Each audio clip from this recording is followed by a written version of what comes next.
Hey everybody, what's going on? How y'all doing tonight? I've been working on getting my office together. This is just a temporary space.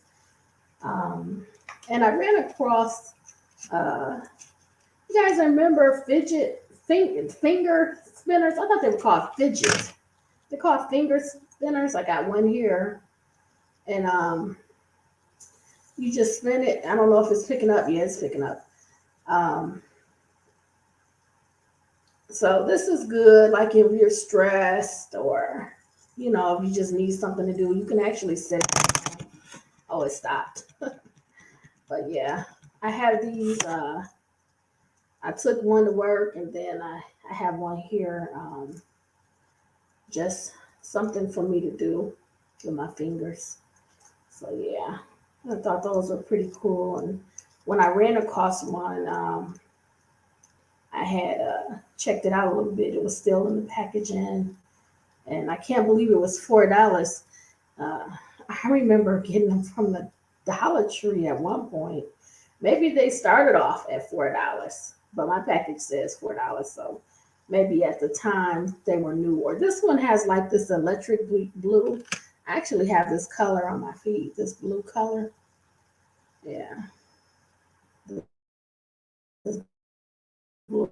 I have maybe for the color and how shiny it is. Maybe that's why.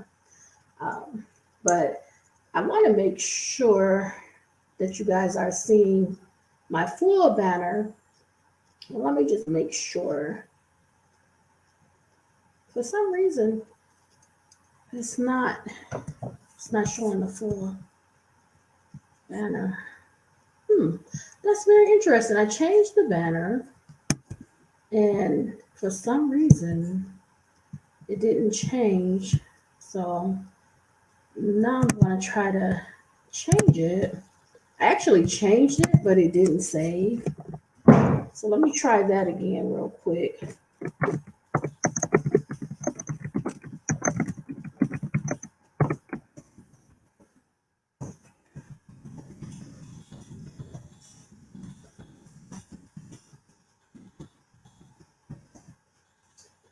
Okay, because it's so important that this is information that goes out.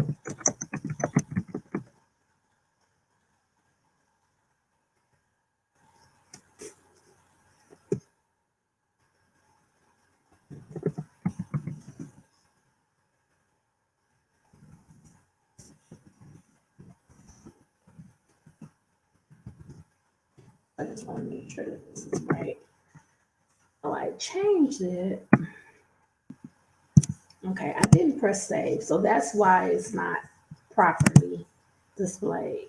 Okay, now it's properly displayed. I'm sorry, you guys, I am not savvy. I'm not computer savvy yet. I'm going to say yet because it's something that I'm working on, and technology is changing so quickly, right? I can't keep up. I don't like getting new things. That's just me, and I have a lot of new things, so I'm having to learn these things. So I'm working on it, but I am getting better, and I always follow up on my promises, right? So my permanent office is not going to be ready probably till next year. I actually have the furniture for it. Um, I have the draping, the pictures. It's just the work has to be done, and I'm kind of like somebody that likes to have it very precise. So I would say probably next year. So don't wait for it, okay? No pressure. But today I'm back. I'm being lighthearted a little bit. I had Bible study before this, and that was about an hour. We're talking about the first book of Adam and Eve, and now I'm turning my attention to criminal matters. And of course, I'm back on here as promised, and I want to talk more about what's going on with Mr. Sean Combs. I'm not going to focus so much on Cassie Ventura's lawsuit. I am turning to that today. Yes, absolutely. However, I want to I want to show a whole picture. And I think it's fair that we discuss different parts of what's going on. Now, the lawsuits are just one part of what is happening right now in Mr. Sean Combs' life.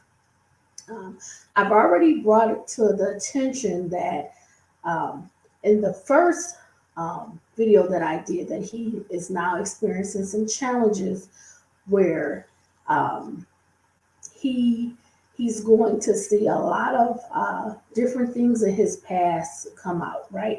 So in the last video, I talked a little bit about the lawsuit, right? My thoughts, briefly just detailing, my opinion before I talk about the lawsuit. But I also talked about the two things that had already happened, and I'm trying to remember what they were.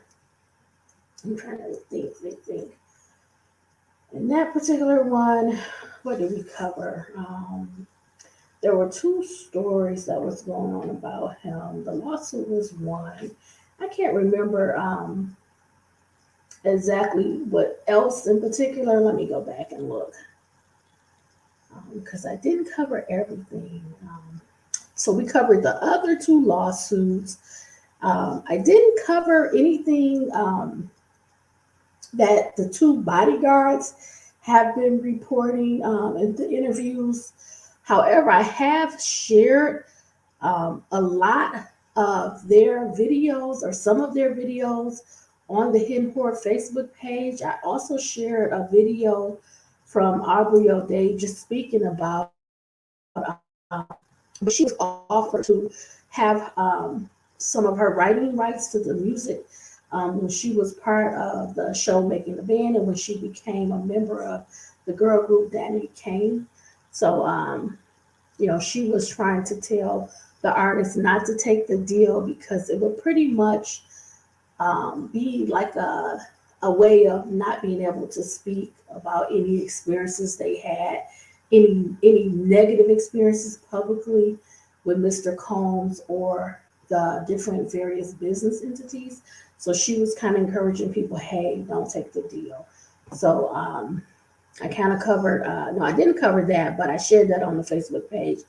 Um, and yeah, it's been a lot going on that he had to take a step back from Revolt, and he's no longer going to be the chairman. And I want to kind of talk today and bring, I call it filter, when you kind of detail a little bit more what's kind of happening behind the scenes, right? Because these are not just his decisions, right? So I'm trying to pull it down a little bit. I want to show you the fidgets, but okay, I'm messing with it. That's all. So these are not totally all of his decisions.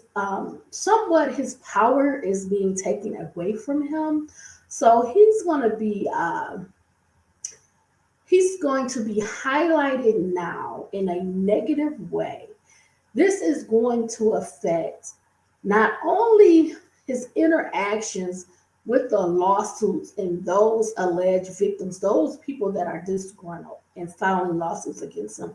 That is just one small piece of the overall totality of what's happening. And that's why I'm bringing to you also Cassie Ventura's lawsuit, but also these other things that are now coming out more and more in part three, because there's going to be a part three, possibly a part 4, 5, 6. I don't know. I don't know how far I can get um, in the lawsuit tonight because it's 35 pages, right? And we may have to stop. We may have to talk about it. So there's definitely going to be a part 3 because there's more things coming out every day, right? Every day there's more details coming out, and I'm trying to keep up with. This is just one case that I'm watching, right? So in a separate video, I'm going to bring you an update on what's going on with Jesse Smollett. Okay. In short, the higher court upheld the lower court's decision, and their decision stands. He's guilty. But I'm going to do a short video on that just to update people. But there's multiple cases that I'm looking at, right? So I've already kind of told you Now, because my green screen, I can kind of show you. That's one of my access. Like, this is the level of case. Do you see all these cases and notes and things that I have to keep up with? Just like Mr. Terry Krieger, um, he had a he had a hearing on November 27th. I need to know, okay, what happened with that hearing, right? What's going on with that? I know in my Nagazi Zaburi case, there hasn't been any update. I know Ethan Crumbley's going to have a sentencing this month. His parents will be sometime in January, February. Didn't see anything in Alexio Treviso case. Nothing new in Michael Kelly's case. I do have the update on Justice Smollett. Nothing new on Carlithia Russell. There's so many cases. I need to look into the Prince George school bus shooting case, see if there's anything there. I do have a very explicit video on the Idaho 4 case and just talking about the autopsy. Not that I have the autopsy, but I want to talk about what they should be looking for in the autopsy, right? So I have all of these cases, all the things that I really need to work on. If I stay up all night tonight, I probably could push out the quick Justice Smollett case and then the explicit case information on the autopsy. I don't know. I have to see how I feel, and if my husband is okay with that. He's doing some work right now, so he may be focused more on that, but we'll see. So I'm gonna take, as I said before, what's going on, Mr. Sham Combs. I'm taking it very seriously. I'm not going to sit here and push out 5, 6 videos on him in one day. I don't have the mental ability to digest that much violence and torture and beatings and things like that. I don't like to take all of that into my spirit at once, so I'm going to take it in small pieces. I also have this warning. If this is a topic that is not something you can handle, something you don't like hearing about or talking about, or if you're a victim or you're recovering, or if you just can't handle that emotionally to hear this type of subject matter, then I would advise you not to, watch the video. It's okay if you click off. That's fine. If you need support, if you need help, if you need resources, there are people that are available 24/7. They have a website. It's rain.org with 2 N's, RAINN.org, or you can call them. There's people there to talk to you 24/7. The number is 1-800-656-HOPE, and the number is right there, okay, for you. And the website is right there if you choose to use it for those resources and support. Uh, I don't care to do stories. Certain subject matters are very sensitive, but I want to focus on this story. This is a huge story for anybody. It has criminal implications. I believe, I hear certain rumblings that there may be some criminal investigations going on. It seems to be the right time because the level of accusations, so many detailed, descriptive. There is some murmurings, and I'm going to, if I get more of an official write up, there's been some murmurings that other artists do not want to be next to him at these award shows. They're wanting him to be banned. So if I get something more official, I will do, an update on that in part 3. I'm trying to get a very seasoned and experienced source to share that type of information before I put it out there. But that is some murmurings that I'm reading online in reports, yes. And then there's some other things going on. So they've already had him step down as the chairman from Revolt. There's the 2 additional cases. There's all these allegations going on with different names. Today, I'm going to talk about the fact that a school that Mr. Sean Combs founded, they're having him step back from that school. And I believe the reason being is just the affiliation. People typically do not want to have their name, their business, their charities, nonprofit organizations, things like that attached to someone if they have mounting allegations, multiple allegations, multiple accusers, the severity of the accusations, not just the relationship went bad, there was some fighting, arguing. No, this is not what's in these allegations. The allegations include assault, they allege trafficking, violence, beatings, forced activity with higher paid that the medical records where you don't typically ever receive anyone else's medical records. You're talking about a lot of violent encounters, the videotaping and pictures and sharing that. Um, yeah, that's like a S ring, right? A group of people taking pictures and video and sharing it. Similar to kind of the allegations with Mr. Terry Krieger, but those were involving small children, whereas these are adults that are being forced allegedly to have S labor. So it's pretty serious. It's pretty serious, and it's not helping that the case it quickly settled, but there was no withdrawal of the lawsuit. There was no apology. There was no counter defamation lawsuit. There was no fighting back. Now, what I learned for some research, and I have to review notes for this because I don't know the law in the state of New York, but I'm hearing that if a lawsuit is settled, and this is a civil lawsuit, is settled in the first 21 days, 20 under 21 days, you cannot have a confidentiality agreement. It won't be valid. You can't have a non-disclosure agreement. Those are referred to as NDAs. You can't sign one. It would not be valid.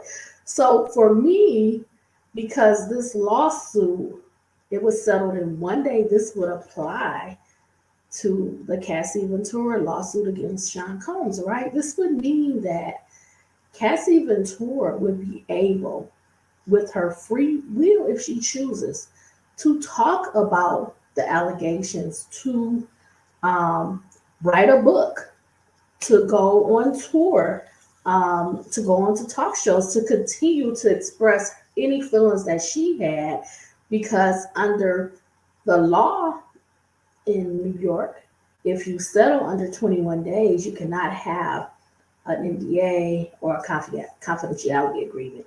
Even if she signed one, technically, legally, it would not be valid. I'm going to say allegedly because I don't know the New York laws well. But this is what I'm discovering. So I want to talk more about everything. So in Cassie Ventura's case, her lawsuit was filed in federal court in Manhattan. This is where really, really large cases go. They file them there. Um, by the civil complaint being 35 pages, honestly, it did not seem frivolous.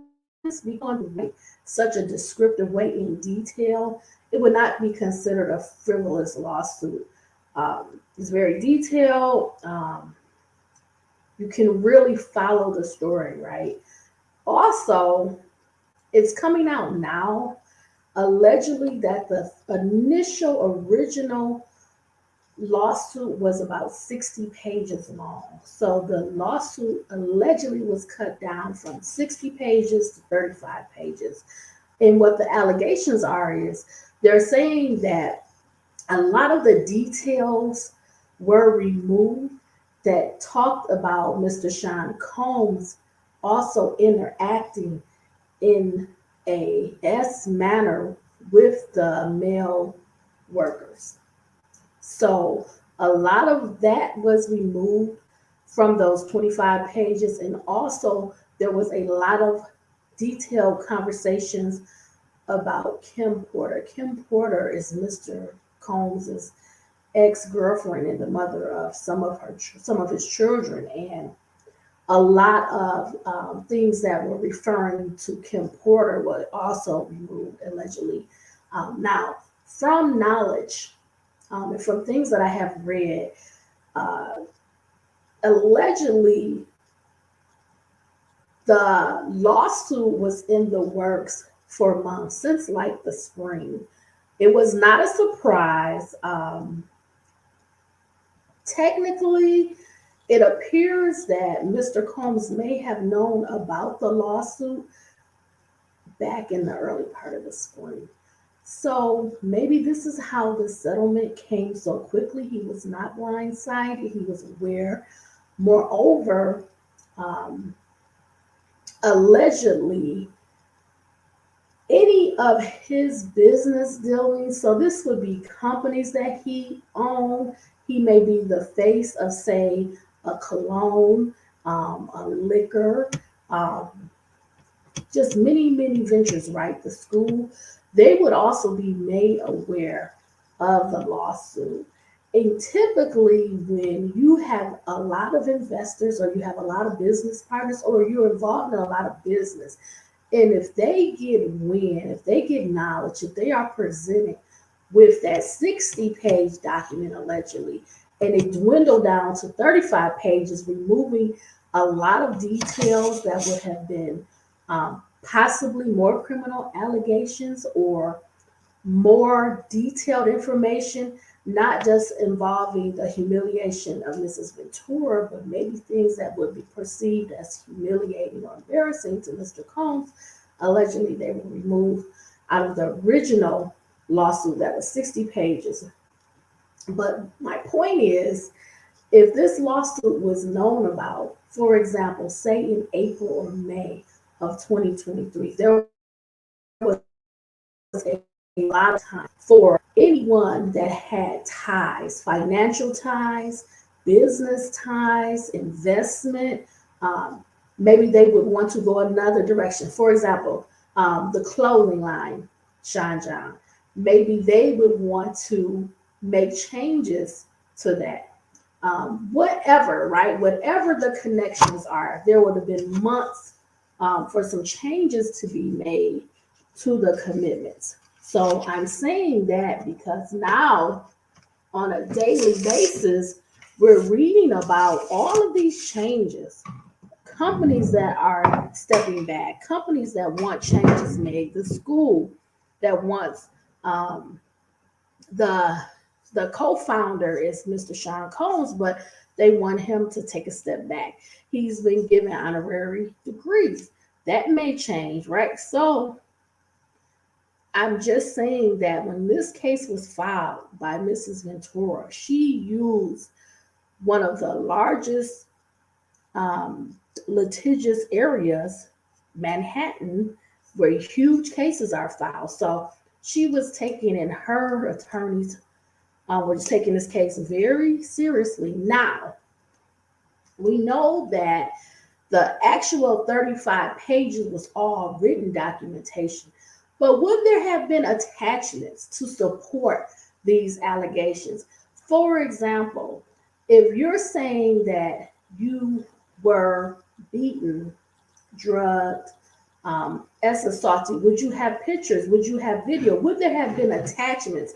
Now we know from opening up the filing that it's a written document with no attachments. So I am curious to know if there were initially attachments to show the alleged abuse, bruises, marks, medical records, um, eyewitness statements. We don't know, right? However, my mind is maybe that may have been documentation that would have been removed from the initial filing. Now, if you go to court, if it had gone further and went to a trial, then that's where you would see exhibits to demonstrate that or witnesses. Okay. Now, another thing that I want to talk about a little bit, a lot of people may not know that when the lawsuit was filed, the lawsuit was filed against not just Mr. Sean Combs, but also his business interests, his businesses, right? Now we have to go back to the beginning of the relationship between Mr. Combs and Mrs. Ventura. In the beginning, Cassie was known as an artist. She initially got involved with Mr. Combs. She was 19 years old, but it was based around her music.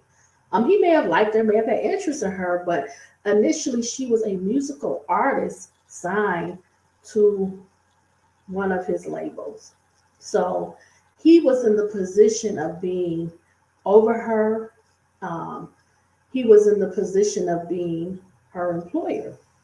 Now, the case that was filed for the civil lawsuit, Cassie is in the position of an artist, and Sean Combs is in the position of an employer. So this is different from two individuals suing each other. The implication is that because this is technically employment related, it's not just personal or individuals that are suing. This is by far a bigger issue because it's employment related, because she's technically his employee. And a lot of things that alleged to go on cross the bounds, the relationship, the alleged abuse, the alleged S assault, the alleged violence and controlling behavior. So many things will be treated differently if someone is a supervisor over you and you're their employee, right?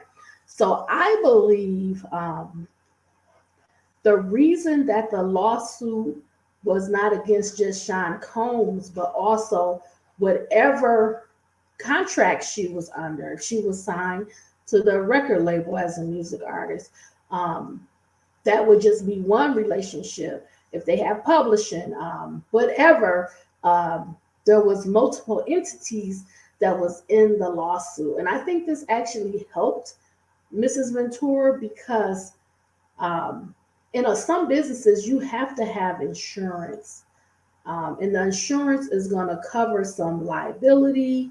Um, and I believe that in this case, because the entities are attached to the lawsuit, my curiosity is who's going to pay the settlement? Is it the companies? Is it shared exposure over all of the entities, including Mr. Sean Combs? Is the insurance going to pay? What is the details of the settlement pretty much? Now, I know there's been some numbers thrown around and everything, and pretty much that number that she received is sealed. But my interest and my curiosity is who's actually paying for the lawsuit settlement. Is it Mr. Sean boys or what entities, or is it across the board? They don't care who pay, or is it insurance um, related payment? So I'm not sure. Now, I just want to move on a little bit from that and talk a little bit about um, the S assault laws, right? Um, a lot of people are kind of bringing up things about the statute of limitations. Now, all crimes, for the most part, have some type of statute of limitations. And I'll put what that means on the Hidden Horror Facebook page. But a statute of limitations, and this is from my memory, my knowledge, my experience, right? A statute of limitations is a period of time that gives either the state or the federal government, or if you have a civil action, you're able to act within that time frame. So, for example, I'm just going to make up something. Most states, whether it's state or federal charges, murder would not have a statute of limitations. You could always be charged later for unaliving someone. So whether it happened this year and you're caught this year, or 30 years from now, you can still be brought on charges of unaliving someone, for example. And that's going to be different with other charges like vehicular homicide or assault or robbery, or I don't know, felon to file taxes. You might have 5 years or 10 years, or bankruptcy crime, 5 years or 10 years. So there is a such thing in most crimes that you're going to have a statute of limitations, a time frame where charges have to be brought, or a civil complaint, a lawsuit has to be brought before that time runs out. Okay, that's simply put in my layman terms.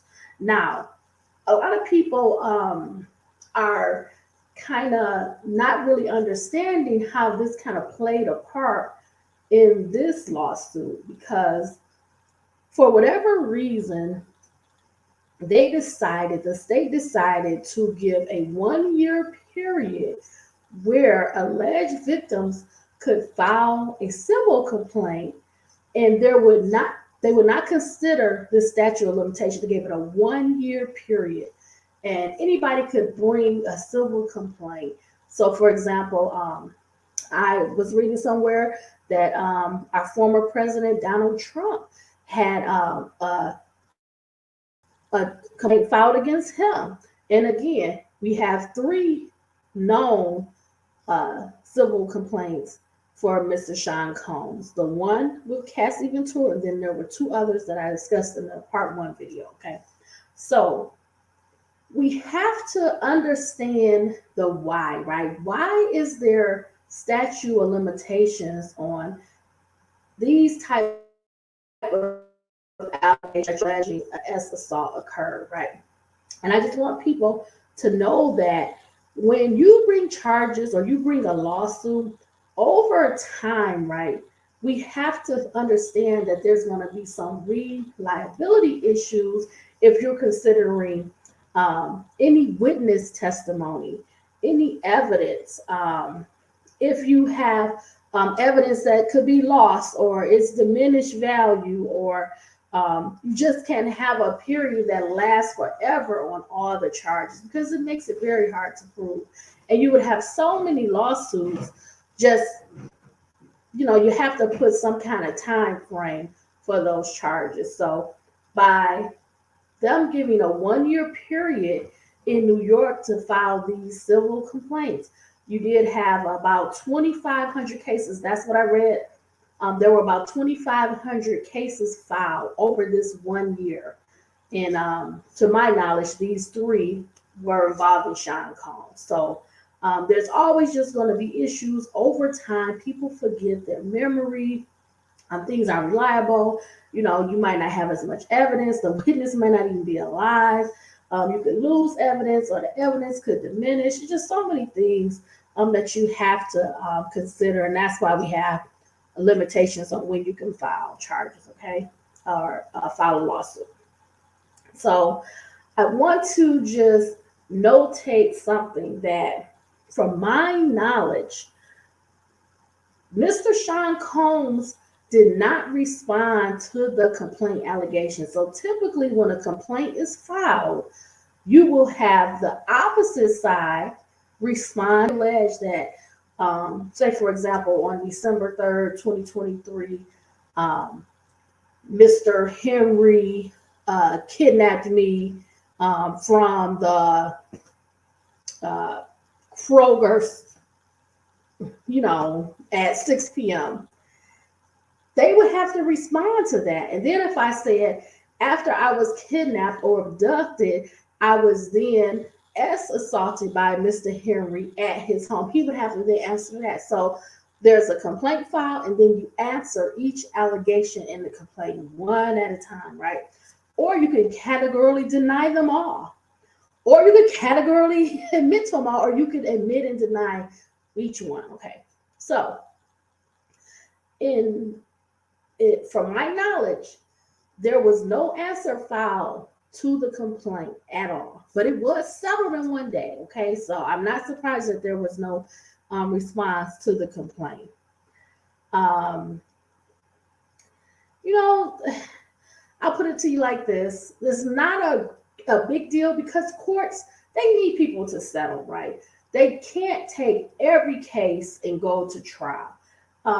They could ask you to go to mediation and try to work it out through mediation, or they give you about days usually to respond to a complaint. So if you don't respond, you could possibly get a default judgment, right? Um, because it got settled so quick, I could see why there was no written response, but I do want to acknowledge that there was not a answer to the complaint to deny these allegations. There was just a settlement. So there was not, to my knowledge, an answer to the complaint to deny any of the allegations. There was just a settlement. So, that's a little important. That's important to me, because in the complaint, in the allegations, there are definitely some wording that would express that these are criminal allegations as well, that there could possibly be some criminal charges when you start talking about forcing someone to do something, when you talk about an assault, when you start talking about the misuse of prescriptions and how that was happening, taping someone, videoing someone, and sharing things, behaviors like this. These all are going to stand out as criminal allegations. That's trafficking. That's assault. The use of those prescription drugs. These are criminal allegations. So I just want to say that also, because I'm really trying to get to a point that people understand this is technically settled, but Cassie Ventura, as an individual, as a woman, as a mother, as a wife, as a person, as a human being, she's still going to have many challenges, many things that she has to recount, maybe nightmares, maybe suffering, maybe pain, maybe counseling. This may go on for years. So I don't want to just say that this was settled, right? I want to also sympathize with her as a person, and that this happened to her, and that she has got some form of victory. And I also feel like she got some acknowledgement, because the settlement is partly an acknowledgement. She didn't withdraw it. She was able to write out a lot of details. And again, there appears to be some criminal allegations in there, but she pay for other people to come through, to speak, to have a voice. And the timing of when she filed it, it was the it was 5 years in one day after the passing of Kim Porter, and that cannot be overlooked, right? Um, I think that is a nod to her in a way, that maybe Mrs. Porter experienced some challenges, things that are not known to the public, um, that could have placed her in a very vulnerable situation. having children with Mr. Combs and having to maintain a relationship. Um, we don't know if this happened to her. We don't know if, you know, she was threatened in any way or um, hurt or had any violence or force done to her. But this is definitely a nod to her with the timing. So I just want to acknowledge that.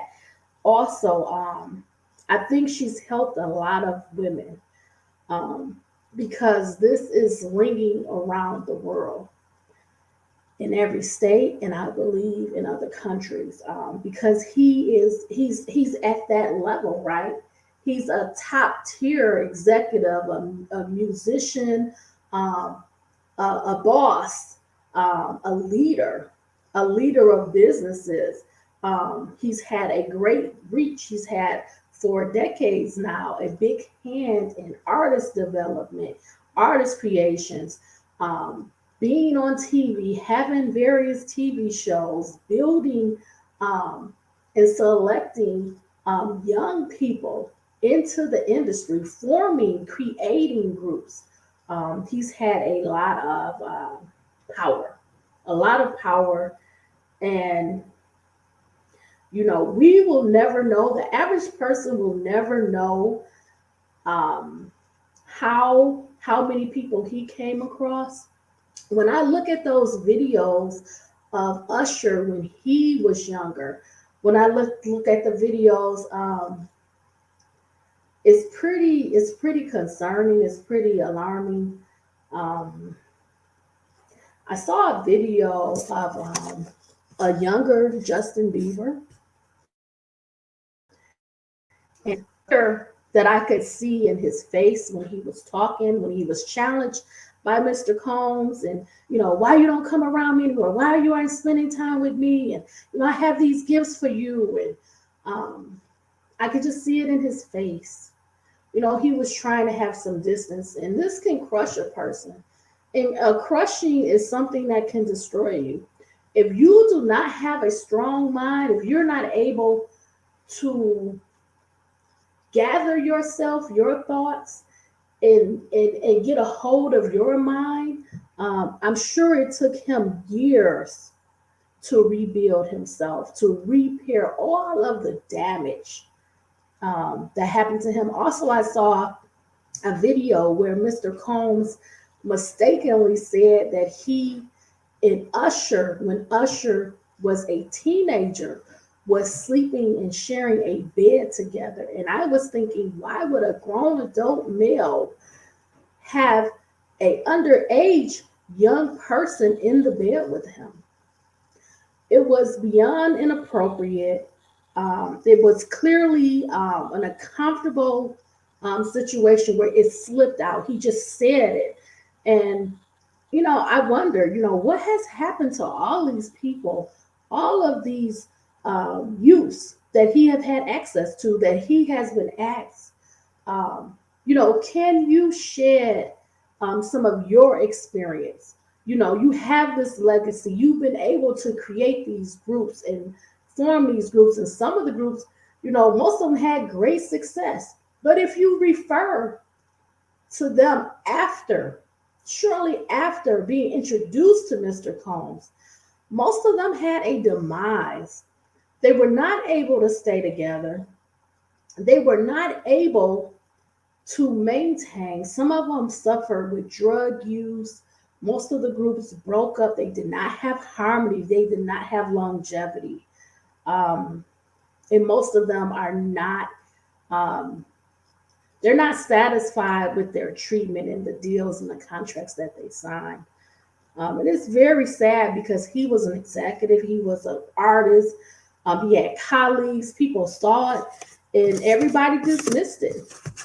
It appears that there was no investigation done into any of this, and people would say it. And they also acknowledge that a lot of those people that did say something, they are now not with us. They have been unalived. And I won't say that's because of this. I don't know. But you can't deny that a lot of those people are not alive today. Um, and it's really shocking. So Cassie sued as an employee. She sued the company. She sued Diddy. They settle. It could be some type of liability.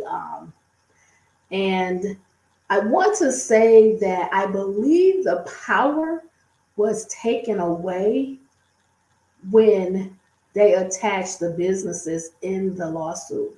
The reason I think that is because I do not think he was allowed to make that decision to settle. I think that in the business interest in the business world, it needed to have quickly been resolved because this is going to affect. It's like a tree and you have branches, right? And you have the clothing line, you have the liquor line, you have you as an artist, you have the label, you have television shows, you have all of your influence, all of your demonstration of really a business mogul. You know, you are really a walking billboard for the music industry, its impact. Um, you have so much that's attached to you. You have the school. You probably had podcasts. I mean, so much, right? That you probably didn't have the ability to say, let's fight this. I think there was a matter of, how much exposure are we going to take? Should we settle this lawsuit or will there be more lawsuits? Because if you're a CEO, you're the leader, you are the face. He has been the face, he has been the voice for 30 plus years, right? Since the 90s. And honestly, all of us have seen him and we know of him, we know of his family, and you're founding schools. You're the head of this company. You're leading this, you're trending in clothing, cologne, all of these ventures, right? I think there was a point where the organization behind him, all of these teams and groups and businesses, they have to consider the losses. They have to make a choice on should he continue on and be this lead. This is going to expose them. If the insurance policies have to pay out, they're not going to be able to if they have to pay millions, they have to pay this large number, then you're not going to be able to be the head of this clothing line or the head of Revolt or the head of the school. You co-found school. You're not going to be able to lead anymore. You're not going to be able to be a CEO because insurance companies aren't going to insure you. You're really a liability now. You're a risk. And usually that means that we have to remove you. We have to be clever and smart about it because the power that you once held in decision making, in the planning, in the hiring, you had so much power, so much control that in the corporate world, they can't allow that going forward. No insurance company is going to want to back your business if he's attached, if he's the leader, if he's the CEO, if he's making the plans. How many people are going to come out next allegedly in all these entities? Staff, employees. Remember, Cassie was an employee first. She was an artist. She was a musical artist. So again, I think some of this has to do with who is behind Mr. Combs. He is a part of it, but the business interests, they're going to have to, do something about that. This is a huge case. There appears to be so many victims at so many levels. For example, if there were male hired workers, would they have a suit? Would they have a potential lawsuit? You have to think about it in a way where there's so much exposure that him leading in this area is not going to work anymore. And this is why I'm here today. I'm here to go over new information that's come out. And the first article that I want to bring up, I'm going to bring up two before we get to Cassie Ventura's lawsuit, because again, this is bigger than her. This is definitely her as the catalyst to start this, but it's like a domino. When it's pushed, all these things are falling. And this is parts of his life. These are his commitments, things that he had built. That clothing line, for example, Sean John, he built that. Um, the liquor business. I mean, he has put work in, but now all of the backers, all of the supporters, whether they knew or not, they're going to make a decision. And now the exposure is too great. You can't hide it. You can't cut it off now. And I think it's going to be more. So for the first article, let me see. Let me go. I want to make sure I have the right one because let's see. I always want to give you like a reputable source. I guess I got to read it from this one. Okay. um, yeah.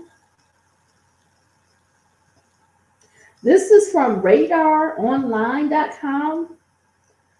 Um, the date is November 28th, 2023, and the article is by Whitney Vasquez. It's titled Diddy Dropped by Charter School He Co-Founded After Three Women Accused Him of S crimes. Okay.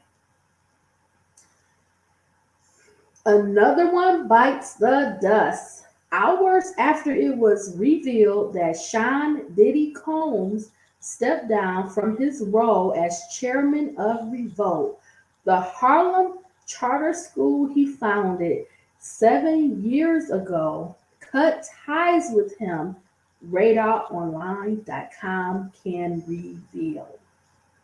The move comes days after sources at Macy's told this outlet that the retail giant was phasing out its 2 decades long partnership with Diddy's clothing brand Sean John.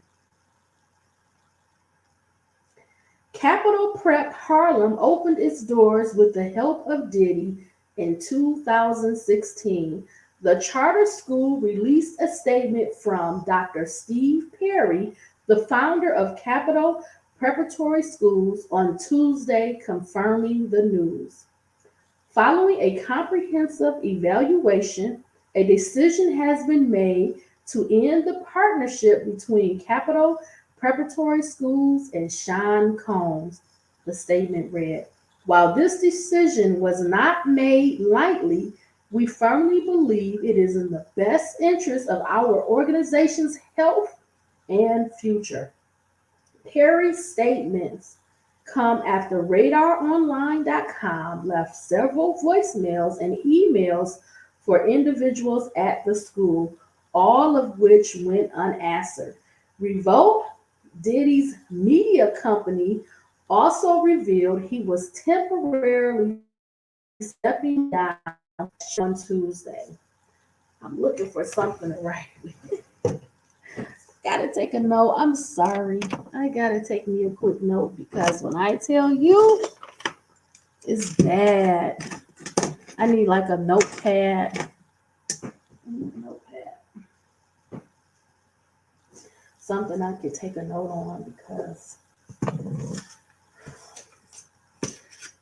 I don't know a lot about Sean Combs. I have never looked up to him. I did watch his television show, The Making of the Band, and I enjoyed that. That was many years ago, but I don't keep up with anything that he does. It has been a very long time, and I don't know. It's just something about his spirit that I don't have interest in. But Revolt was his media company. So that's good to know. So I'll just write myself a note. And then the prep school, it was called Capital Preparatory School. He co-founded in 2016.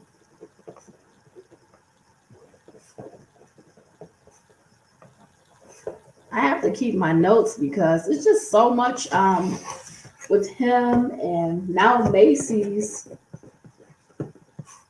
they're removing his Sean John collection that he had for 20 years. And I feel like they knew. I think that because the lawsuit was tied to so many different industries that he had a hand in, I think they knew back in the and they were preparing. And the lawsuit filing was not a surprise. I think that he knew about it, and I think that the industry insiders and the insurance companies, they knew about it, and they decided with the reading of that complaint, if it was allegedly 60 pages and it got down to 35, they said, we're going to settle this. And as soon as it was filed, I would tell you that the next day, I was going to start looking into it and reading it and going to, it was already settled. And I said, you know what? This is bad. And on top of that, all of these videos now, so many videos already out. I already knew some of the commentary by Jaguar, right? She had been doing videos for some years now about different people, and especially Sean Combs was I know she did background singing for Sean Carter, Jay-Z. But she really was coming out a lot for years about him and some other people too. But now every day, that's all I see is videos now through my timeline about what's going on with Mr. Combs.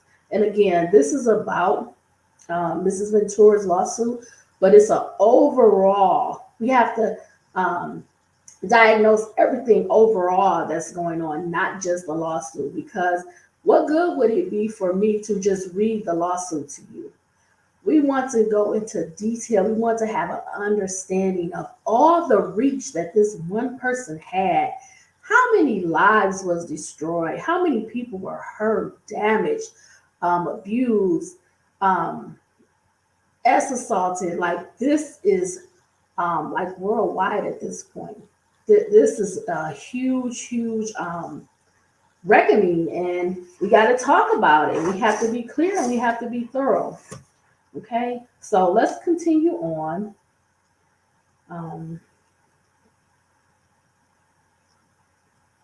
While Mr. Combs has previously had no operational or day-to-day role in the business, it read, this decision helps to ensure that Revolt remains steadfastly focused on our mission to create meaningful content for the culture and amplify the voices of all Black people throughout this country and the African diaspora. Revolt's Instagram post read. That's the end of the article. No, it's a little bit more. I just want to make a comment about that. It's very hard for me to agree with that statement that Revolt placed out, because very much so, Mr. Combs has been in the forefront for many years, for the clothing, for the music, being a talent person and seeing talent, finding talent. He was on TV. He's been behind a lot of the award shows. He's been a performer, a producer. It's very hard for Revolt to kind of make that statement, that he wasn't involved in the day-to-day operations when, he's the creator, he's the leader, he's a visionary.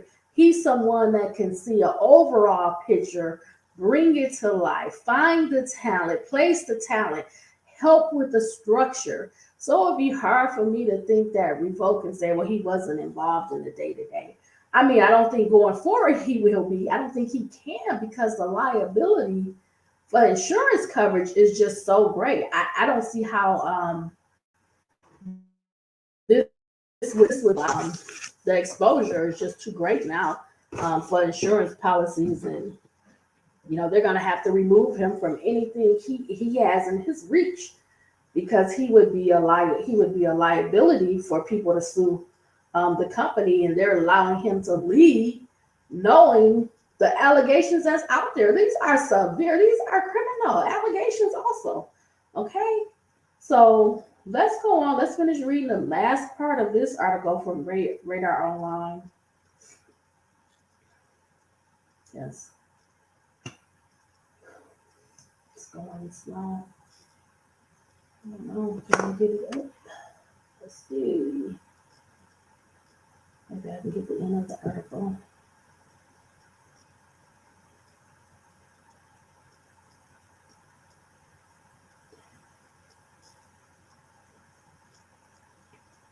So the end of the article reads, RadarOnline.com told you first.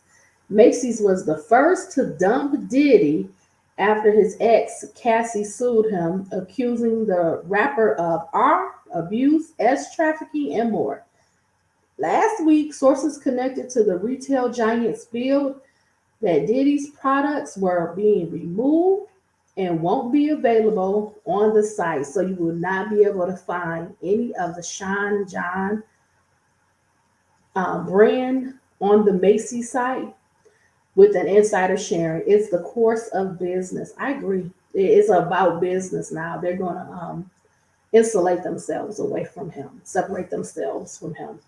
However, an insider close to Diddy told us the rapper's brand is being reimagined, but it has no official plans to re-release. Diddy settled the lawsuit with Cassie for an undisclosed amount one day after she filed.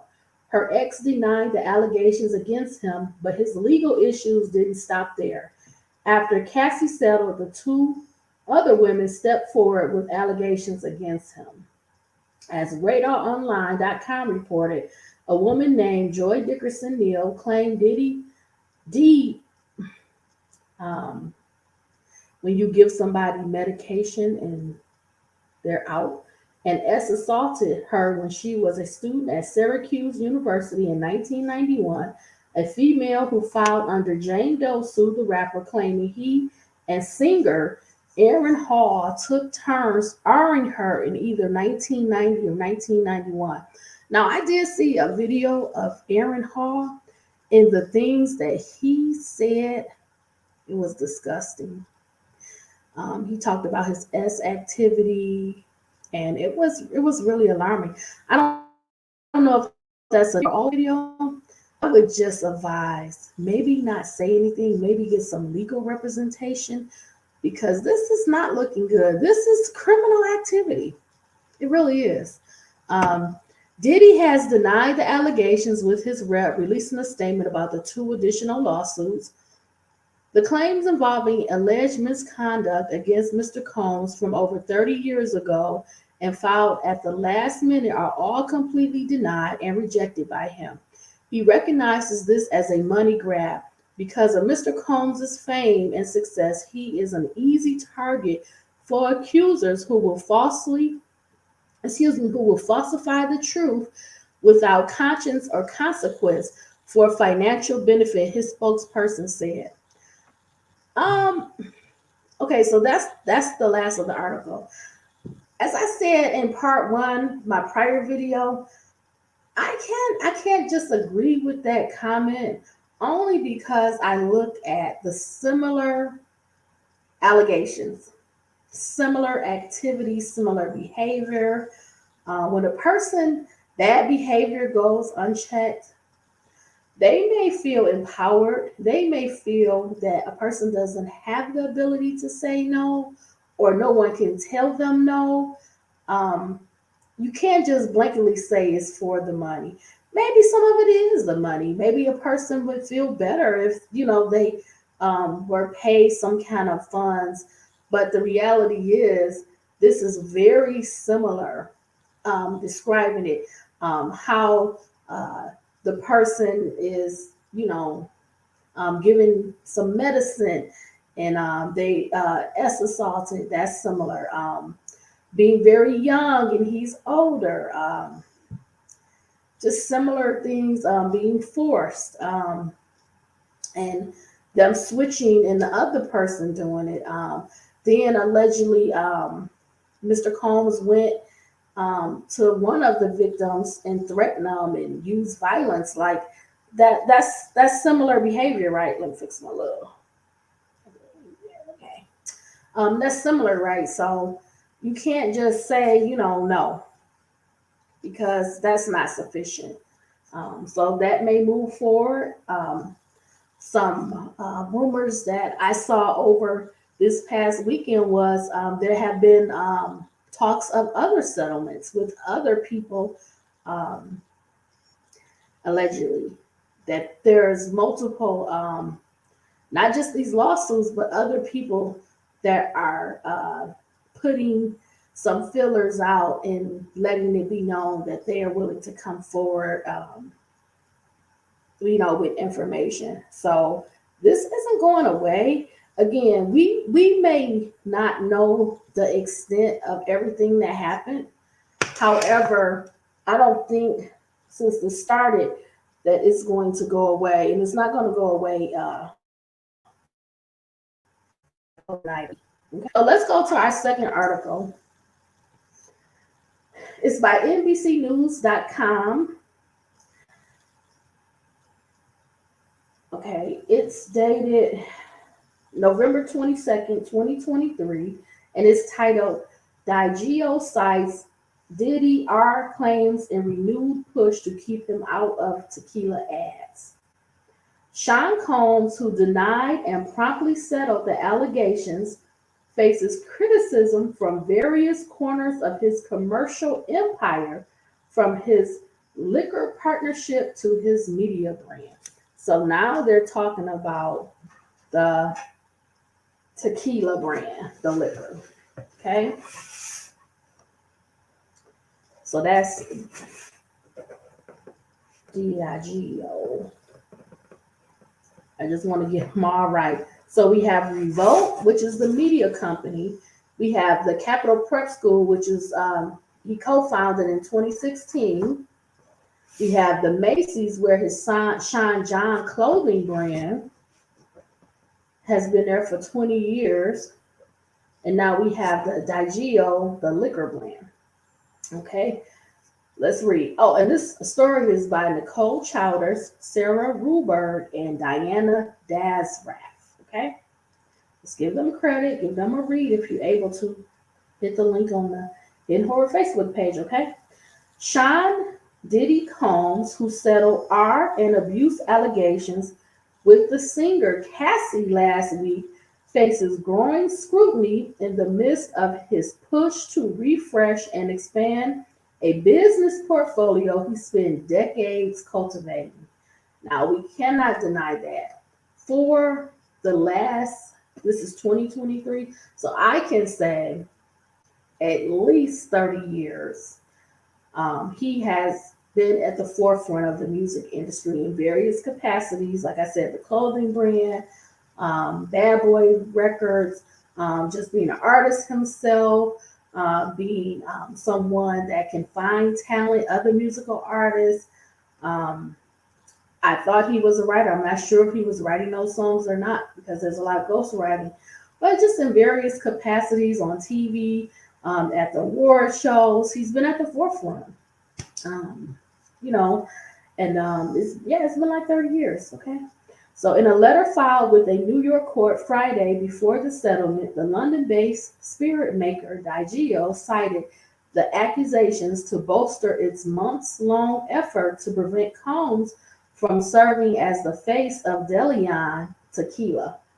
So, it's DeLeon Tequila. Just put myself a note there. I have not had it. In the past, I know he was known for Ciroc. Okay, but this was DeLeon Tequila. Okay, which he has run in a joint venture with it for days. So he's been doing that for 10 years. You know, he keeps expanding his empire. He keeps expanding. So we have the media company, we have the school, we have the clothing brand, and now we have the tequila. Okay, for 10 years. The letter came after a series of lawsuits Combs filed against Diageo, whose other brands include Johnny Walker, Don Julio, and Smirnoff. In May, he accused the company of pigeonholing DeLeon and Ciroc, the vodka he fronted for 15 years, as black brands for urban consumers, allegedly violating an equal treatment provision in their contract. So he had been um, dealing with the Ciroc for 15 years. Let me put a look out there. I know it has a lot of flavors. Okay. Yeah, that's vodka. I don't know. Did you guys? Yeah, there we go. Okay.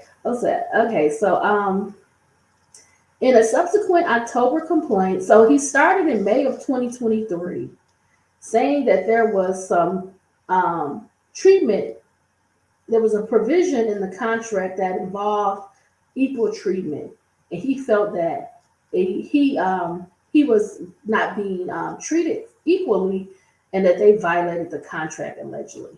So he went into court back in May, and see, this is where I think the rumblings kind of started in the spring.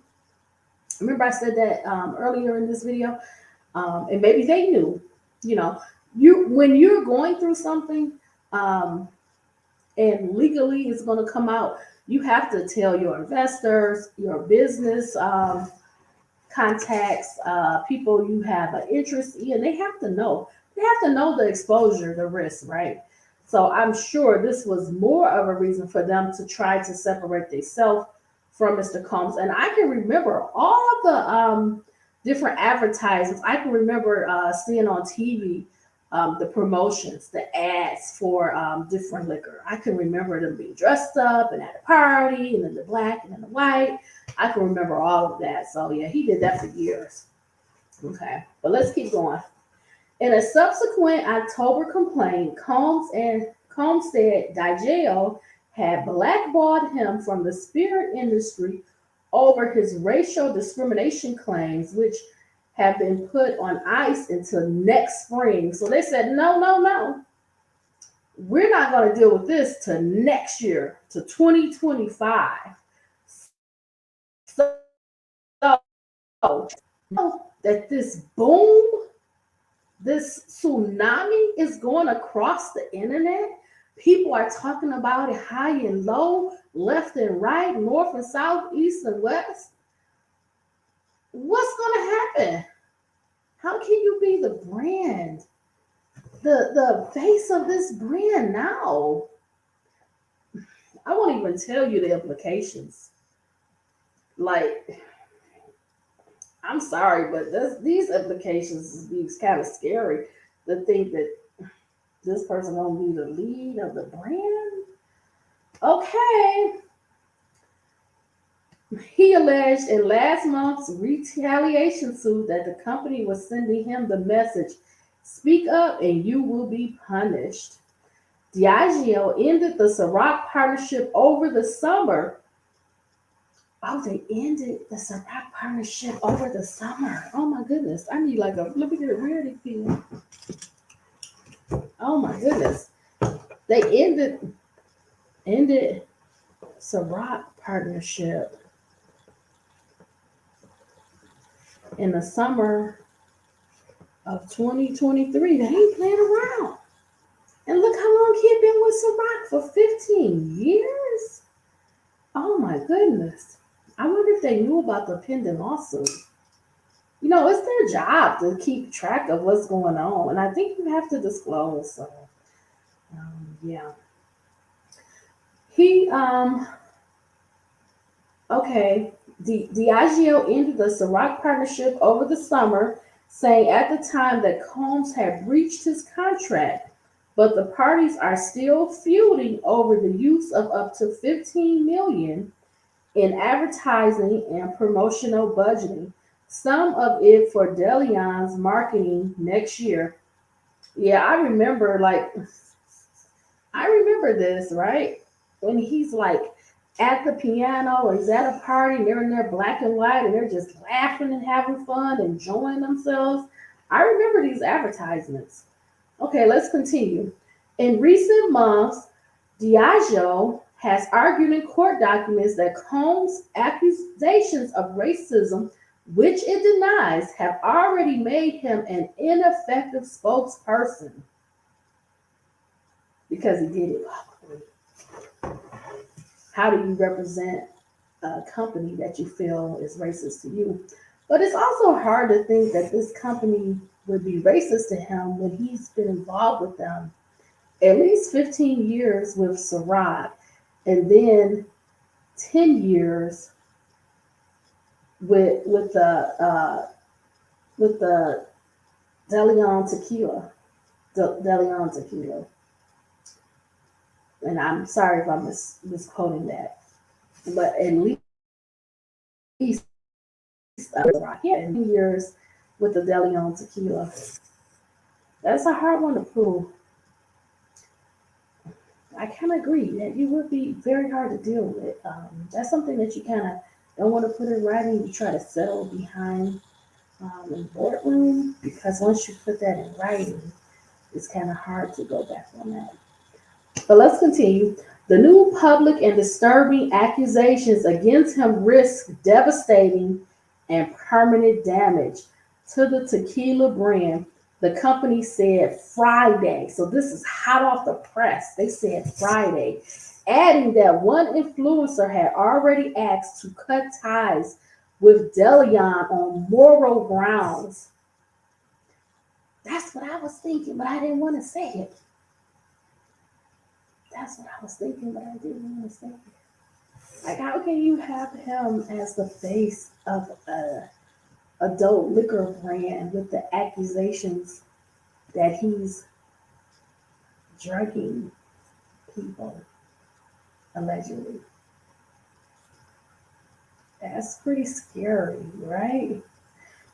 Let's continue on. In his court letter, Diageo pointed to a statement by Combs' lawyer to the New York Times indicating he was aware that Cassie wanted to expose details of their relationship for at least 6 months before they emerged publicly. Didn't I tell you guys that? I said April or May, right? Let me read that again. In his court letter, Diageo pointed to a statement by Combs' lawyer to the New York Times indicating he was aware that Cassie wanted to expose details of their relationship, for at least 6 months before they emerged publicly. So the case was filed November 16th, 2023.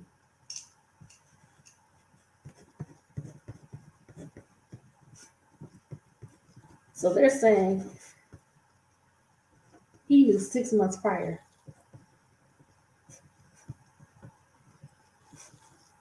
Listen, it makes total sense to me.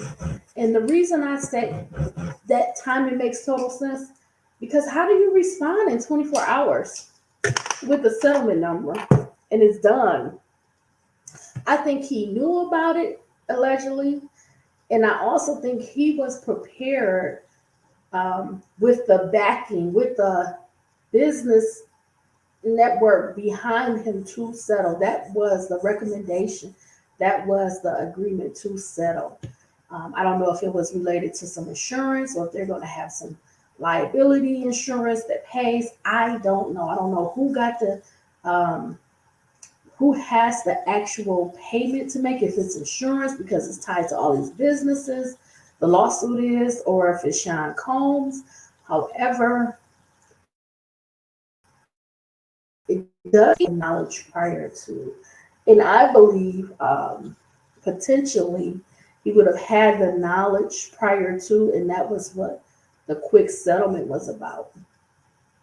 Yeah, because it was held to like the day. It was one more day to file the cases. I think it was the last day was November 17th, and the last day to file these cases in New York. Excuse me. And it's like it was held to the ninth hour. So it may have been better to settle if you knew you were going to settle before the suit, but maybe the suit was going to happen no matter what because she wanted it to be out. Um, Maybe she wanted it to be out. Thank you, Annie Hudson, for the comment. Maybe it was important for Mrs. Ventura to have the facts out or her allegations out to the public. Okay. Um, so let's keep going. I'm just going to try to type in the comments. Okay. That's right. Thank you.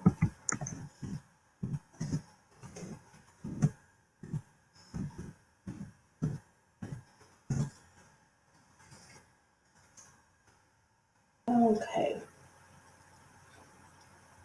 Let's keep going.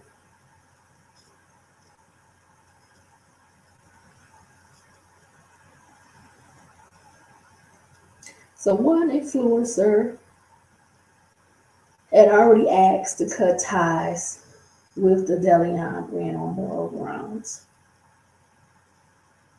And from Diageo's response, they're using Mr. Combs' attorney own words that they knew about it at least 6 months prior to. Okay, so let's keep going. Diageo declined to comment beyond the statements in the court documents. A spokesperson for Combs didn't comment on Diageo dispute, but said the decision to settle Cassie, legal name Andre Ventura, does not in any way undermine his flat out denial of the claims. He is happy they got a mutual settlement and wishes Mrs. Ventura the best. Okay. In the days since the R accusations emerged, scrutiny of Combs and members of his business circle has intensified. Let me just stop right here, pause. This is beyond a fact. Some of the executives, there's some allegations out there that are highly concerning. So yes, but let's go on. On Wednesday, his music label, Bad Boy Records, was sued along with his parents' company and former president Harvey Pierre, accusing Pierre of assaulting an unnamed assistant at the label. I just want to take a little break and say this video, it contains some depictions and it could be upsetting. So if you have to, please click off. Okay, I just want to give that warning because I gave the warning about an hour ago, but I just want to give it again. Okay, because this could go, further into more. The allegations are from many years ago that were never brought to the attention of the company, a Bad Boy Entertainment spokesperson said. Neither the plaintiff nor the executive are current employees of the company. We are now investigating the allegations, and our top priority is the safety and well-being of our employees. But it does not matter if neither one of these people work there now. What is showing to me is these type of allegations is showing that this was something normal. This was something that happened at work on site, that this was allowed, that it was not just Mr. Combs allegedly, but also other executives. As I said, things that I heard, I just said that like 5 minutes ago, where people were not safe, that they could be assaulted while at work allegedly. Okay. I think they need to stop commenting, like hire an attorney. Do not make any more comments or respond because it gets worse. It's like a form of ignorance to base this off time. People were given that time to file these lawsuits that have to be addressed. You're saying now, 20, 30 years later, you're going to investigate something. As you said, These people don't work there anymore.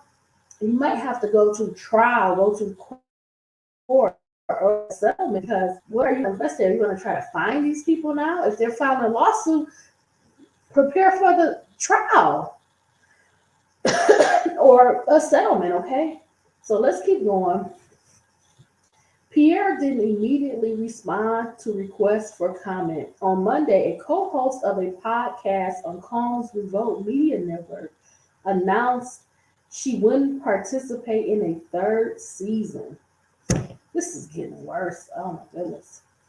So just imagine, okay, you're at work, you work for a company that is owned by Mr. Combs.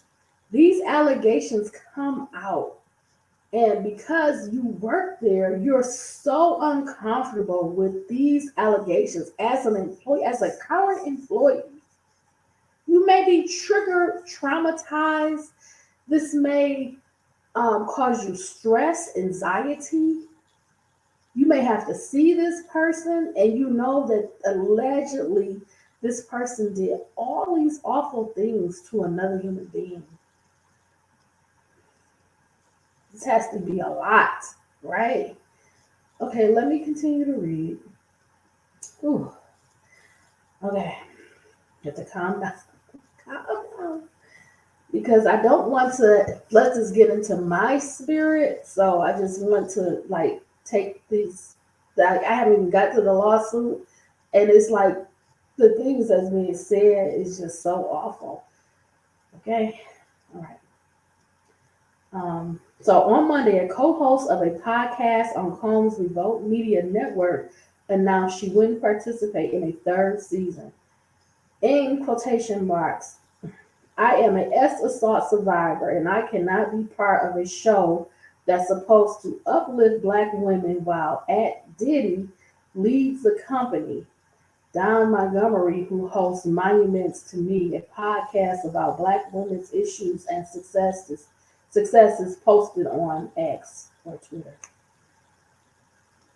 So now that he stepped down from Revolt, maybe she would continue on there because her voice may be, what people need to hear, especially if she's a survivor, right? We want to hear, how did you get through it? How do you survive day by day? What are you doing? How do you keep your mind healthy? We need to hear from women like this across the country, right? So we don't want to lose people like this. Okay. So let's keep going. Montgomery told NBC News that she empathized with Cassie's allegations. I cannot sign back on and say that I want to be paid to do a podcast where a few of the episodes were probably going to reflect this conversation, she said. Diddy and his people could never do anything towards me to make me feel like I needed to continue to be quiet. I didn't know she was being quiet. That's like intimidation on the job. She says, like, I needed to continue to be quiet. Are you feeling intimidated on the job? Revolt didn't respond to a request for comment. Old interviews with Combs associates addressing his alleged behavior and new comments critical of him have circulated on social media. Some users included the phrase surviving Diddy, an apparent reference to the Lifetime docuseries Surviving R. Kelly, which featured accounts of women who accused the R&B artist of abuse over several decades. Kelly is serving time in prison for multiple S crime convictions. At a performance in Los Angeles last weekend, the singer Kesha dropped lyrics referring to Combs in her 2009 hit single Tick Tock, whose opening line mentions him. So now you have artists that are even changing the lyrics to their songs. That is how much he was heavily involved in music. He was influential. in the music industry for decades. The pushback follows a flurry of business moves by Combs, 54, over the last 12 months. He announced in September that he was returning publishing rights to some bad boy artists, telling Variety he was doing the right thing by making good on plans in the works since 2021. Several artists criticized the offer, saying they'd been asked for the rights for years but were unlikely to earn much from the music that was more profitable decades ago. I think something that I heard from Aubrey O'Day, she was one of the female artists in the group Danny Became, and she expressed um, in an interview that she would have to sign a non-disclosure agreement where she couldn't disparage Mr. Combs in public or the companies in public, and that's why she didn't do it. So, away the artists to sign the non-disclosure agreements where they couldn't disparage him, which would cover him, and you would be able to come out and make certain statements about him, um, but you would get um, your publishing rights. So I'm just going to say allegedly. Okay. Um, but that was what she said. That's what she expressed. I watched the videos. Um, in February, he rebranded his Combs enterprise as Combs Global to reflect his evolution as a business leader and a bigger vision to build the largest portfolio of leading Black owned brands in the world. Okay. I definitely feel like he was a visionary and that he had an empire, right? I'll give him that. But you can't build something and destroy people in the process and hurt people in the process. It's never going to last. The foundation that that's built on is never going to stand. Okay. The venture includes Empower Global, an e-commerce marketplace launched in 2021 aimed at supporting Black entrepreneurs. The refresh came 3 months after Combs agreed to acquire a pair of cannabis operations in a deal valued at up to 185 million dollars at the time, but the plan fell through in July after the merger that would have spun them off collapsed. Okay. In May, Combs rolled out a new R&B label, Love Records, as part of a deal with Motown Records, under which he released his fifth studio album in September. So he's just going about his day. He's creating businesses. He started a new record label. It's called Love Records with Motown.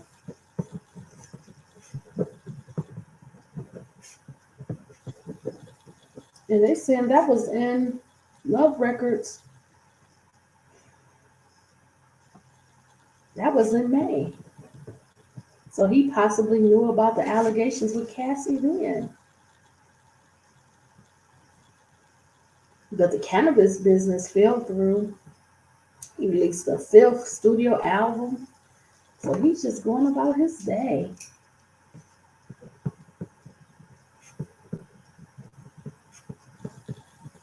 And that was in September. That's 2 months ago. Okay.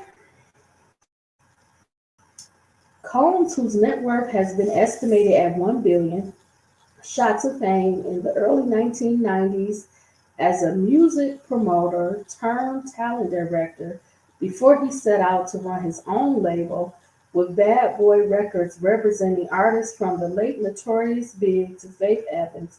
One of his earliest major ventures outside music was in fashion with the Sean John streetwear label, which launched in 1998. So Sean John launched in 1998. I'm gonna have to Get some notes here. Combs sold the bulk of the brand in 2016 for an estimated 70 million, then bought it back from its bankrupt owner for around 7.5 million 5 years later. Wow, so that was like 10% of what he sold it for. A Macy's spokesperson said the retailer began phasing out Sean John starting this fall in a move unrelated to the allegations against Combs. Other major sellers of the line, including Nordstrom and Saks off Fifth, didn't respond to requests for comment. Neither did Sean John's parent company. Some crisis communications experts said Combs' quick settlement of the abuse claims could blunt further damage to his brand and businesses.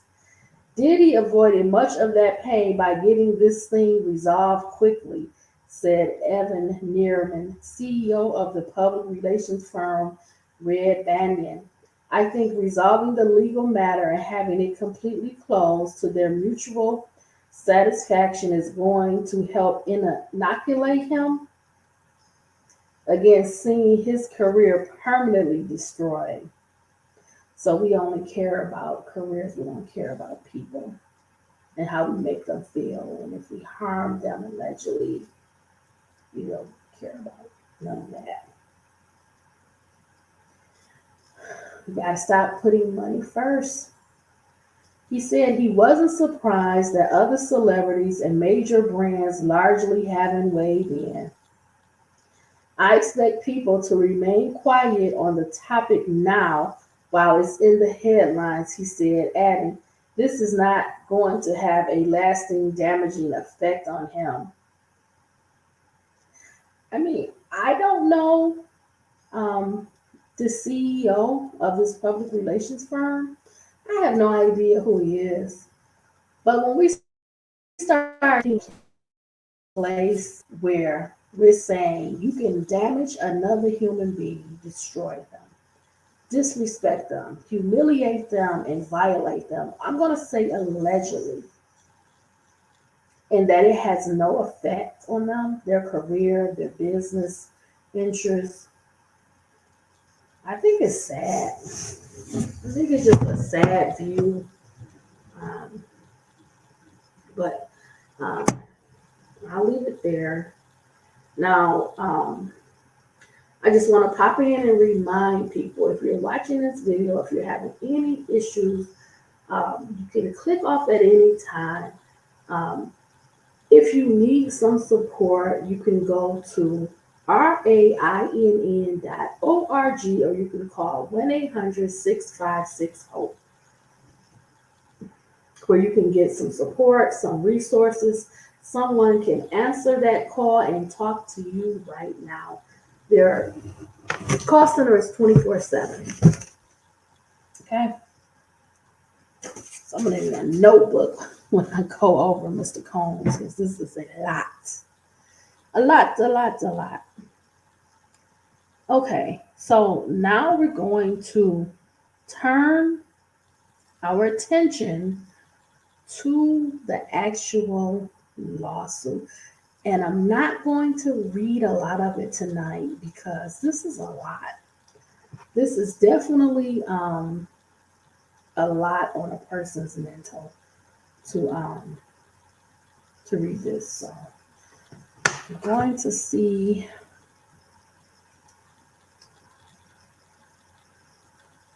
I put a link on my page. Sometimes we have difficulty opening up documents once we see them and view them. We can't open them up after that. So I'm trying to find another link. I have it downloaded, but I didn't print it. Okay, excuse me, I have to grab this. So the link that I shared, I have another one. Okay. I'll share it now.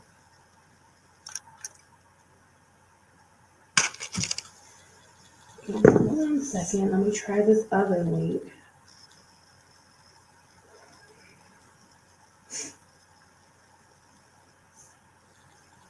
So we can start the process of going over maybe I don't know. I don't know if I have anything like this. Okay. So again, when you pull up the document, it actually has a uh, trigger warning.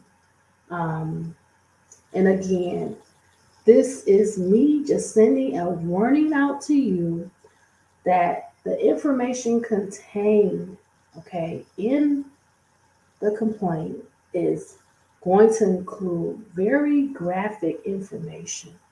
It's going to cover topics like assault, abuse, someone being violated, someone being beaten, different aspects. And if you are not able to handle that type of information, please click off now, okay? Because we're going to go over just a little bit of it today, okay? I don't want to overwhelm anyone. Giving a lot of details, and there's going to be part 3, part 4, part 5, as long as it takes for us to get through. Okay, we're going to take our time going through it. It's a 35-page document, so we're going to have to take our time. Okay, let me see if I can. Okay, now again, it was filed on November 16, 2023. And from my knowledge, Kim Porter passed away November 15, 2018. So we're about 5 years from her death. And I don't know if this was a nod to her or not, but I do want to acknowledge that, okay, before we even get started. So I'm going to start with who the defendants are, okay, because we need to know that. Let's get the names. Maybe I will print it. I don't want to have my printer going while you guys are online, so I will wait. But the defendants in the case, okay, let's list them. We have Sean Combs listed first. We have Bad Boy Entertainment.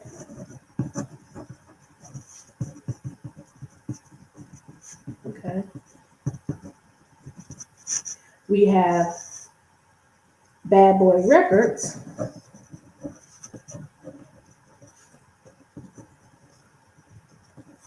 We have Epic Records. We have Combs Enterprises, LLC.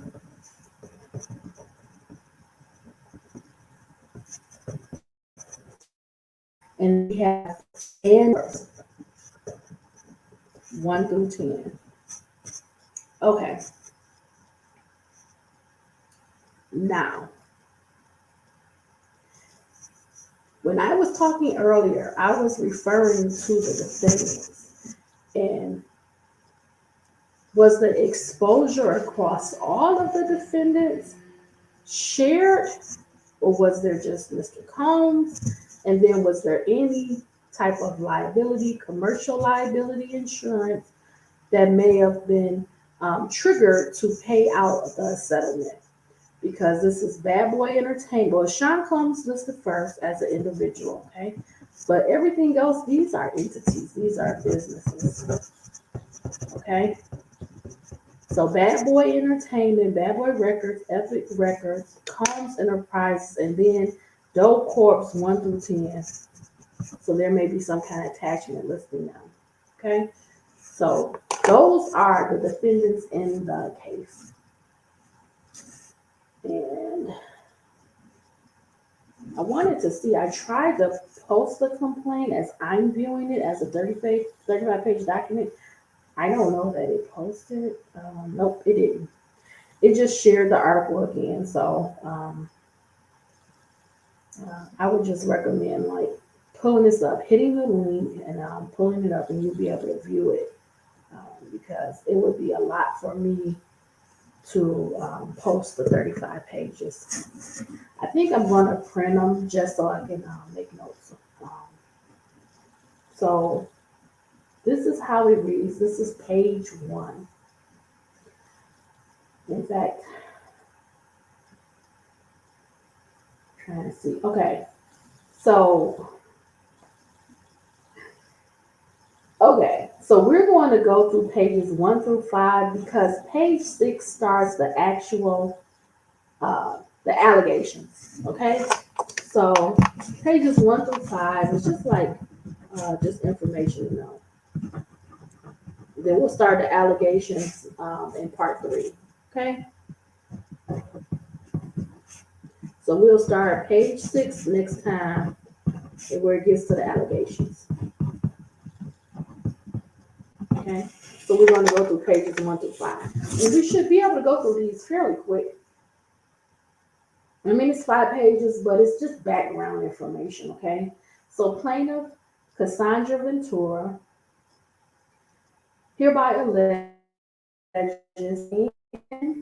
asked Ann for her complaint against defendant Sean Combs, Bad Boy Entertainment, Bad Boy Records, Epic Records, Combs Enterprises LLC, and Doe Corporations 1 through 10 together, all together. When they speak, they're going to refer to them as defendant corporations.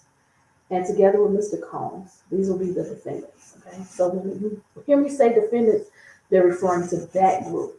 And then Cassie Ventura will be the plaintiff. Okay, number 1. This is the preliminary statement.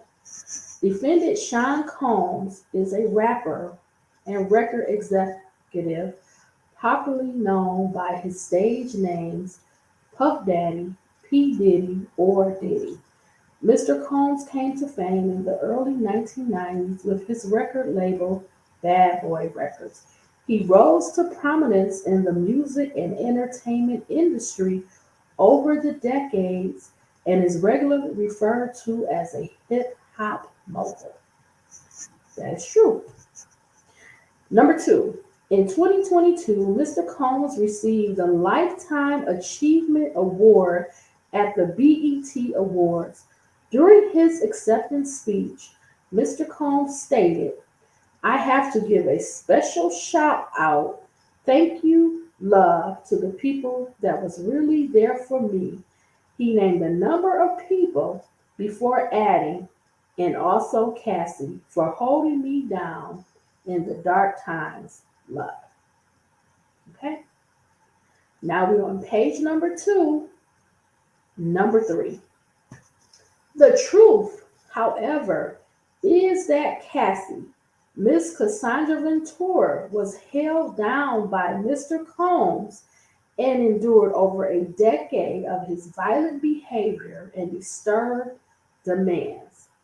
For Mrs. Ventura, the dark times were those she spent trapped by Mr. Combs in a cycle of abuse, violence, and trafficking.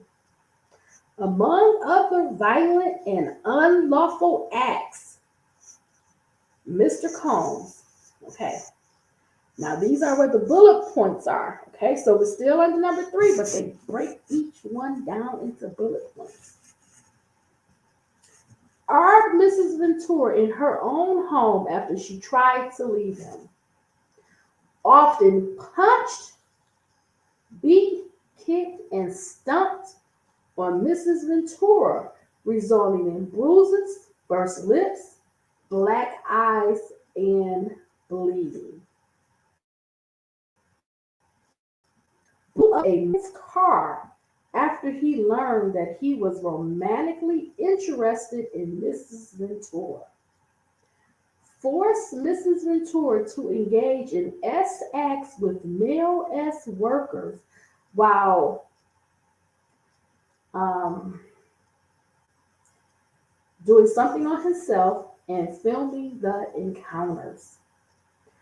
ran out of his apartment with a firearm in pursuit of a rival industry executive whom he learned was nearby, demanded that Mrs. Ventura to carry his firearm in her purse just to make her uncomfortable and demonstrate how dangerous he is, and introduced Mrs. Ventura to a lifestyle of excessive alcohol and substance abuse and required her to procure illicit prescriptions to satisfy his own addictions.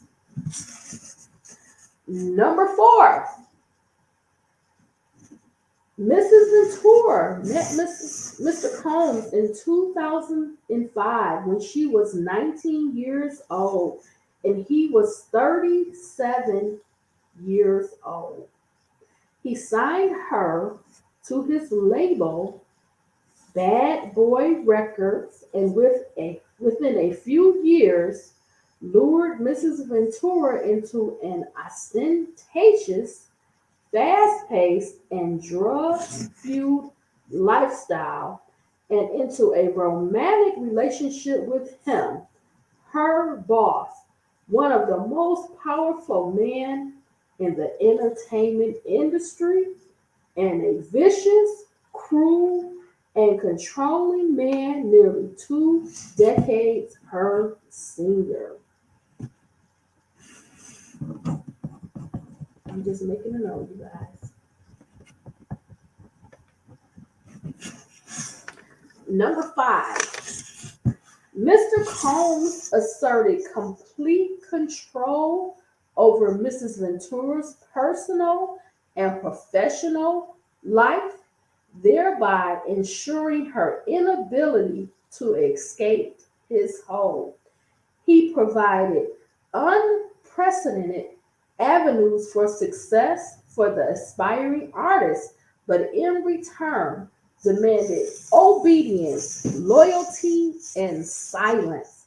Okay, now I am on page 3. I told you guys it would go fast. Throughout, I'm on number 6 now. Throughout their relationship, Mr. Combs was prone uncontrollably and frequently beat Mrs. Ventura savagely. These beatings were witnessed by Mr. Combs' staff and employees of Bad Boy Entertainment and Mr. Combs' related businesses, but no one dared to speak up against their frightening and ferocious boss. Number 7. Following these episodes of horrific abuse, Mr. Combs would immediately attempt to hide Mrs. Ventura and the evidence of his violent rage. He often showered her with gifts following incidents of physical violence, a typical pattern of behavior by serial abusers. Number 8. In addition to the physical assaults, Mr. Combs frequently reminded Mrs. Ventura of his ability to cause serious harm, whether by requiring her to carry his GUN in her purse or by blowing up the car of a musician that was romantically interested in Mrs. Ventura. Number 9. Adding insult to injury, Mr. Combs used illegal substances and threats of violence to force Mrs. Ventura into repeated unwanted S encounters with male S workers. Number 10. Over the years that Mr. Combs abused Mrs. Ventura physically and sexually, she again and again tried to escape his tight hold over her life. Every time she hid, Mr. Combs' vast network of corporations and affiliated entities found her. And those who worked for Mr. Combs' companies employed her to return to him. Many went as far as to explicitly state that her failure to return to Mr. Combs would hinder her success in the entertainment industry. This is number 11. When she believed that she had finally separated from her longtime abuser, she joined Mr. Combs for a dinner, after which he forced her into her home and argued her while she repeatedly said no and tried to push him away. We're on page 4, number 12. Mrs. Ventura has now fully escaped Mr. Combs, but her death assaults and the abuse he caused her to experience for nearly a decade will forever haunt her. She has required intensive medical and psychological care to recover from the trauma she lived through. Number 13. She cannot, however, continue to live in silence about what she endured. Mr. Combs remains immensely powerful and immensely dangerous. Mrs. Ventura therefore seeks justice for the decade of her life that Mr. Combs took away from her with threats of violence, excessive use of drugs, physical and psychological abuse, and slavery. Number 14. Accordingly, Mrs. Ventura brings this action seeking injunctive, declaratory, and monetary relief against defendants in violation of federal trafficking laws. That's 18 U.S.C. Section 1591, the New York State Human Rights Law, the New York City Human Rights Law, the Gender Motivated Violence Act, the New York Services for Victims of Human Trafficking, the California Abuse and Cover Up Accountability Act, and the California Trafficking Victims Protection Act. I stopped reading all the sections and codes. I'm sorry, I apologize. Please refer to it. I just wanted you to hear what the crimes allegedly are. Jurisdiction and venue. Number 15. This court has jurisdiction pursuant to 28 U.S.C. sections 1331 and 1343, as this action asserts violations of 18 U.S.C. section 1591 and therefore raises federal questions regarding the deprivation of plaintiffs' rights. The court has supplemental jurisdiction over plaintiffs' related claims arising under state and city law pursuant to 28 U.S.C. section 1367A.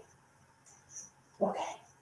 Pursuant to 28 U.S.C. section 1391B, venue is proper in this court because a substantial part of the events or emissions giving rise to this action, including the unlawful employment practices and intentional and negligent tortures conducted alleged herein occurred in this district. Now I'm on page 5 under parties. Number 17. Plaintiff Cassandra Ventura is a resident of the states of California and Connecticut, was employed by the Bad Boy Records LLC and Bad Boy Entertainment and related entities. At all relevant times herein, Mrs. Ventura met the definition of an employee of defendants under all relevant statutes. Number 18. Defendant Sean Combs, upon information and belief, resides within the state of California. At all relevant times herein, Mr. Combs met the definition of an employer of plaintiff under all relevant statutes. Number 19. Defendant Bad Boy Entertainment is a music media entertainment company founded by defendant Sean Combs, which includes the record label defendant Bad Boy Records LLC. At all relevant times, defendant was an employer of plaintiff within the meaning of all applicable statutes. Number 20. Defendant Bad Boy Records LLC is a Delaware limited liability company with a principal place of business located in New York, New York. At all relevant times, defendant was an employer of plaintiff within the meaning of all applicable statutes. Number 21. Defendant Epic Records is a New York-based record label owned by Sony Music Entertainment, a subsidiary of Sony Corporation of America.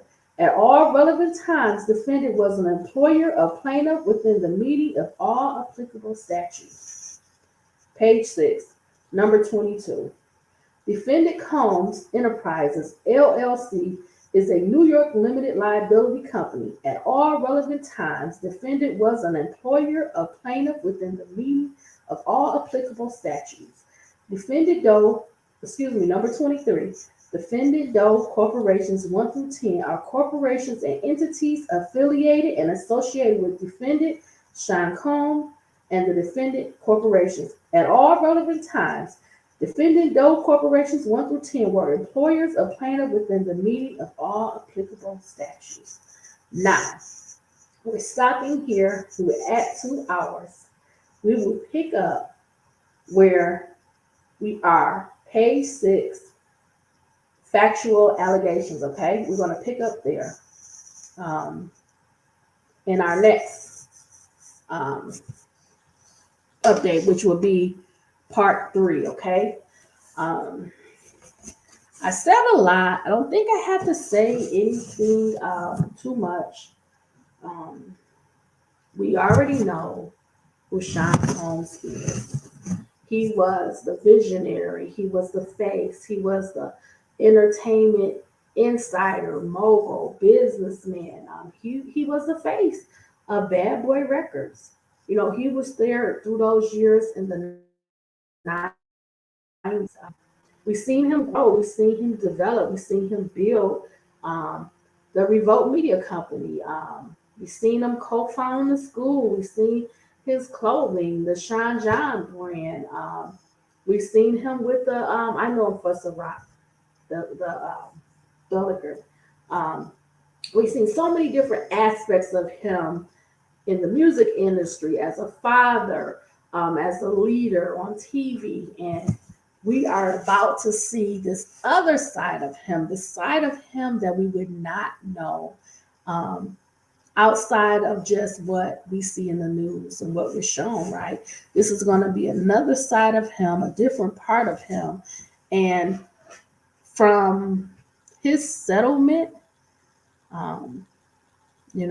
these allegations, this is a part of him, of a side of him that I'm sure he doesn't want most people to know about. It's been hidden, but it's now his allegations are now colliding with has come up to this day, this 2023, and it's colliding, it's crashing, and it's really bad. It's really, really bad. This is not the only case. There's so many allegations, not just the lawsuits, but allegations out there, people coming forward. And it's all in the name of some type of justice for them as victims, I believe. So I'm going to continue. We're going to pick it up with the part 3. I may share some other news clippings that I saw just to kick off part 3, but we're going to get right into part 3 and talk about it, right? We're going to talk about it. So I hope you were able to stick it out.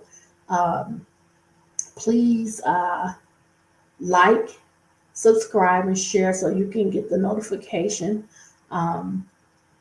I don't ask you to like too many videos. In this topic, of course, I don't like it.